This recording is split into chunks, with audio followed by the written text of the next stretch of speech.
தமிழ் தேசிய கருத்துக்களை பேசக்கூடியவங்க கொஞ்சம் வசதியா வாழ்ந்தாலோ அல்லது ஒரு எல்லா மாதிரி திரைப்பட போட்டாலோ கடுமையான விமர்சனத்துக்கு உள்ளாகுறாங்க.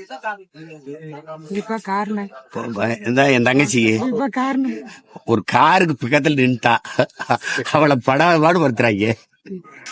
உண்மையிலேயே என் தங்கச்சி கார் வாங்கினது உங்களுக்கு என்னடா பிரச்சனை? என்ன பிரச்சனை உங்களுக்கு? தமிழ் தேசியம்னா என்னென்ன நினைச்சிருக்காங்கன்னா ஒரு சோழனா பையி, ஒரு தேஞ்ச செப்பு,